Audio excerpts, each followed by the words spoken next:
Dans le petit village de Gers, cet été, nous avons découvert un camp pas comme les autres. Une quinzaine de jeunes de 14 à 22 ans, souffrant d'un handicap, vivent leurs vacances sous tente. Mais comme il n'est pas facile de se débrouiller quand son autonomie est limitée, chaque vacancier est accompagné d'un bénévole qui s'occupe de lui tout au long du séjour.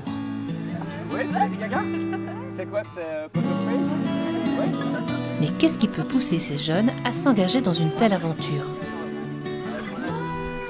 Parce que c'est que du bonheur. Je pense qu'on a tout autant de plaisir à venir passer du temps avec les enfants que les enfants ont du plaisir à venir avec nous. Et que c'est toujours une semaine remplie d'émotions et beaucoup de rires, beaucoup de câlins, énormément de câlins.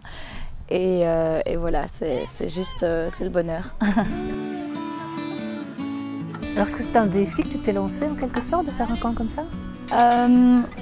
Un défi, je sais pas. Pour moi, je le vois pas du tout comme une charge, absolument pas. C'est plutôt que j'avais envie de me rendre utile, je pense. Et que j'avais envie de passer du temps à faire des choses qui me font du bien et qui font du bien à d'autres personnes aussi. Donc non, je ne sais pas si c'est un défi, c'est plus juste du plaisir en se rendant utile en fait. Ouais!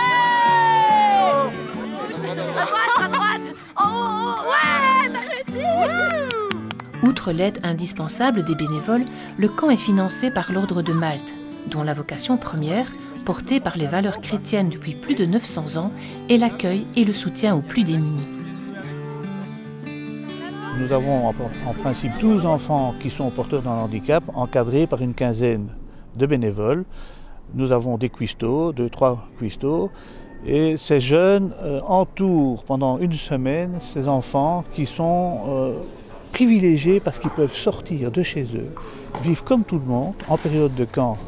Comme les enfants en bonne santé, une semaine sous tente, eh bien nos enfants porteurs d'un handicap passent une semaine sous tente grâce à ces bénévoles. Ils dorment sur des lits de camp, accompagnés d'un bénévole à côté d'eux.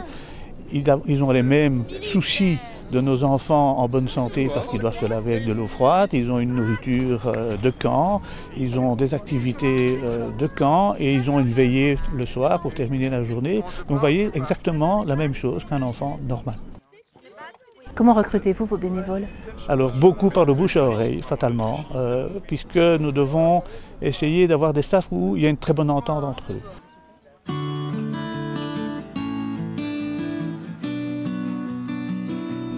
Corentin, alors que tu es déjà dans la vie active, tu as choisi de passer une partie de tes vacances dans ce camp, pourquoi ? Simplement parce que c'est vraiment une bouffée d'air de venir ici en fait. Et qu'est-ce que tu développes comme relation avec ces jeunes ? C'est vraiment très fort comme relation parce que contrairement la normalité, on va dire, c'est des enfants qui n'ont pas de filtre. Quand ils ont mal ou qu'ils sont tristes, ils pleurent. C'est des réactions très simples et très naturelles en fait. Et je trouve ça vraiment génial, quoi. Il y a aucune méchanceté en eux, vraiment aucune. Il n'y a jamais aucun fond de méchanceté. S'ils font un truc qui pourrait nous paraître méchant à nous, c'est que pour eux, soit ça les fait rire ou ils avaient faim, mais ça n'est jamais un fond de méchanceté. Je trouve que c'est vraiment une relation extraordinaire qu'on a avec eux. Il y a une différence certes entre nous et eux, on pourrait dire, mais on voit qu'après quelques jours, très rapidement, en fait, cette différence s'estompe et au final on forme juste une espèce de grand groupe et avec une relation peut-être plus vraie que ce qu'on pourrait rencontrer en général. En fait, les barrières s'effondrent plus vite, contrairement à ce qu'on pourrait croire, donc c'est quand même un moment assez chouette.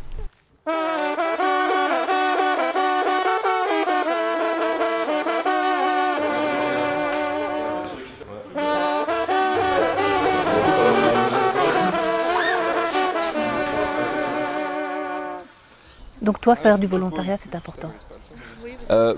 Oui, ici, je ne le ressens même pas comme du volontariat. Pour moi, c'est des vacances, quoi. Ici, je ne viens pas ici en disant je suis bénévole ou volontaire. Je viens simplement passer des vacances avec des enfants géniaux et voilà, simplement ça. Et alors quand tu retournes après au travail ou au boulot ? Ouais, ça c'est dur, ça.